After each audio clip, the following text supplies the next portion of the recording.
Dans cet ouvrage, j'ai cherché d'abord à déterminer à partir de quand existait la notion de Suisse romande. Et je suis remonté au XVIIIe siècle, parce qu'avant le XVIIIe siècle, la Suisse romande est encore une mosaïque. À partir du début du XVIIIe siècle, on constate qu'il y a une spécificité romande, d'une part par rapport à la Suisse allemande, c'était très important, et d'autre part par rapport à la France. Et tout au long du XVIIIe siècle se constitue une identité romande, quel que soit le statut des divers cantons ou futurs cantons de cette région. Dès 1815, à partir du moment où la Suisse romande fait partie de la Confédération helvétique, le problème de l'identité des écrivains se pose de manière beaucoup plus aiguë, dans la mesure où les écrivains cherchent à constituer un champ littéraire autonome par rapport à la France. C'est ce que Daniel Maggetti a appelé l'invention de la littérature romande.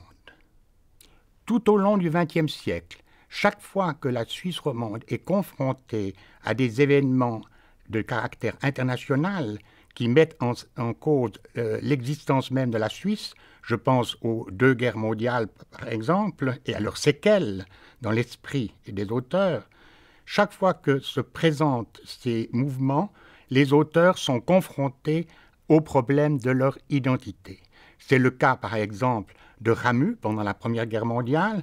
Ce sera le cas des écrivains de la deuxième moitié du siècle, à partir du moment où la Seconde Guerre mondiale laissera dans les esprits des séquelles qu'il faudra traiter plus tard. C'est le cas, par exemple, des fonds en déshérence ou bien du problème des réfugiés pendant la Seconde Guerre mondiale.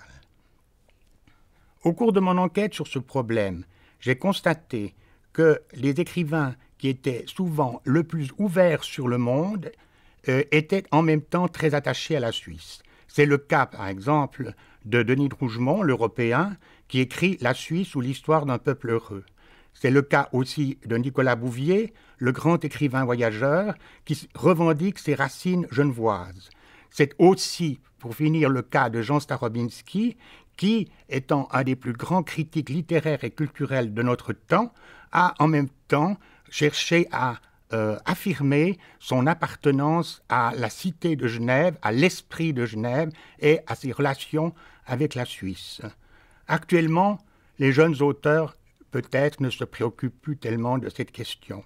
Mais que survienne un jour un événement qui mette en cause la situation de la Suisse par rapport à l'Europe ou par rapport au monde, et la question se reposera à nouveau.